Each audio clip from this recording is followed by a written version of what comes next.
Buenos dias from BA. This is a Rorschach Argentina update from the 11th of December 2025. A quick summary of what's going down in Argentina. To kick off this edition, let's head to the capital for an update on a story from last week. We reported that Congress was gearing up for a busy December, and now it's official. Lawmakers will have to cut their summer break short to debate a packed agenda.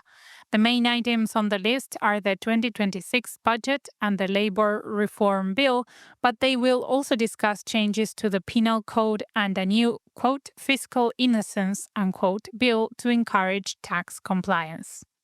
Speaking of taxes and finances, the government made a splash in the financial world by announcing a return to international debt markets.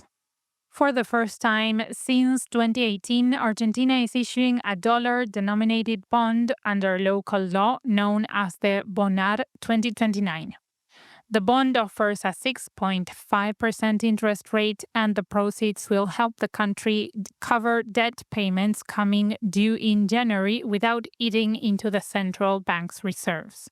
The markets reacted well to the news. The country risk index dropped and the dollar exchange rate stabilized, showing that investors are feeling a bit more optimistic about the country's ability to pay its bills. The financial sector isn't the only one celebrating, as the agricultural industry also got some good news. The government announced a reduction in export taxes, known locally as retenciones, for key crops.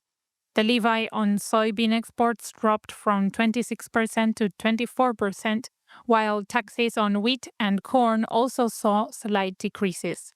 This comes at a perfect time because the countryside is expecting a record-breaking wheat harvest.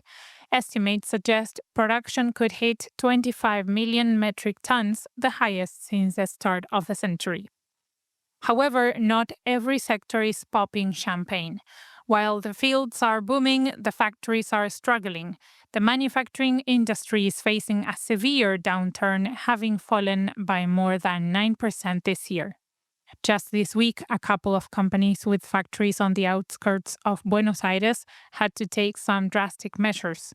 The home appliance giant Whirlpool shut down its washing machine factory in Pilar, leaving over 200 people out of work. On top of that, the food company Mondelez suspended hundreds of workers at its Pacheco plant due to high stock levels and falling consumption. Industry leaders warn that the combination of rising costs and open imports is hitting local producers hard. Next up, big news in the intelligence community. The government replaced Sergio Neifert, the head of the State Intelligence Secretariat, or SIDE, with Cristian Aguadra. Even though Aguadra is an accountant, he isn't a newcomer to the president's inner circle. He previously worked for the family of Santiago Caputo, Milei's top advisor, and until now he has served as the head of the agency's Internal Affairs Division. His first move as a new spy chief was a sweeping cleanup. He fired about 130 employees on his very first day. The government says this is a part of a Phase 2 plan to professionalize and modernize the intelligence services. This week, the government purchased 6 F-16 fighter jets from Denmark, which have officially touched down in Argentina. These supersonic aircraft landed at the Rio Cuarto military base in the central province of Córdoba, marking the first major upgrade to the Air Force's fleet in decades. President Milei attended the welcome ceremony, where he climbed into one of the cockpits and called the jets the guardian angels that would protect the country's airspace. The government bought 24 of these jets in a deal worth about $300 million with support from the United States. The plan is for the rest of the fleet to arrive in batches between now and 2028.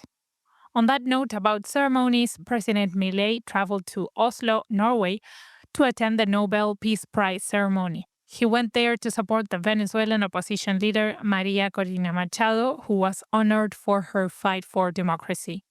It was a short visit, but it sent a strong diplomatic signal about where Argentina stands regarding the political situation in Venezuela.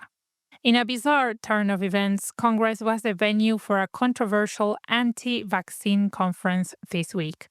Organized by a lawmaker from the ruling party, the event featured speakers who said that COVID-19 vaccines cause magnetization and other unproven side effects. The event sparked outrage among medical professionals. The Argentine Society of Pediatrics issued a strong statement warning that these kinds of unscientific claims are dangerous, especially since vaccination rates for children in Argentina have been dropping recently. Now let's take a breather and talk about sports. The draw for the 2026 World Cup is out, and Argentina's national team will face Algeria, Austria, and Jordan in Group J. The draw didn't come without political drama. President Milei decided not to attend the event in the United States, reportedly to avoid sharing a stage with the president of the Argentine Football Association, or AFA, with whom he has a feud. Rumor has it that this snub annoyed U.S. President-elect Donald Trump, who was heavily involved in the event. However, a little diplomatic awkwardness is the least of the AFA's problems right now. A massive corruption case is being investigated. Federal authorities raided Surfinanzas, a firm owned by Ariel Vallejo, the right-hand man of AFA boss Chiqui Tapia, accusing him of laundering 800 billion pesos, about $550 million. The scheme has so far triggered 19 simultaneous police raids and frozen assets across the league. Switching from football to horses, the Argentine Polo Open, the most prestigious tournament in the world, wrapped up its 132nd edition. The team La Natividad La Dolfina took home the trophy after beating their rivals in a thrilling final. And rounding out our sports updates, the Pumas now know who they will play in the 2027 Rugby World Cup in Australia. Argentina was drawn into Pool C and will face Fiji, Spain, and Canada. It looks like a good draw for the Pumas, avoiding the biggest powerhouses in the early stage. Meanwhile, millions of Argentines chose to stay a bit closer to home this past weekend. It was the Immaculate Conception long weekend, and tourism numbers were up. About 1.3 million people traveled across Argentina, spending nearly 250 billion pesos, about $170 million. That's a significant jump compared to last year, giving a nice boost to local economies in places like Mar del Plata in the Buenos Aires coast and Córdoba. Speaking of travel, if you're planning a trip to Asia, it just got easier. China Eastern Airlines launched a new direct route connecting Shanghai and Buenos Aires. It's a marathon journey that takes about 25.5 hours, making it the longest commercial flight in the world. It includes a quick stopover in Auckland, New Zealand, but it's still faster than the old routes through Europe or the US. Closer to home, if you take the subway in Buenos Aires, listen up. The Malavia station on Line B will be closed for about 2 months for renovations. But there is good news for Line A riders. The city inaugurated the first Bibliosubte at the Plaza de Mayo station. It's a small public library where you can pick up a book to read during your commute, a nice way to kill time underground. To close this edition, a recommended read. The Buenos Aires Herald published a featured article in English that explores and contrasts the struggles of the official Mar del Plata International Film Festival, which is facing budget cuts, low attendance, and a lack of international stars, with the success of a parallel grassroots event called Fuera de Campo. It highlights how the alternative event, organized by young filmmakers in response to government funding cuts, is drawing large, enthusiastic crowds of local cinema lovers.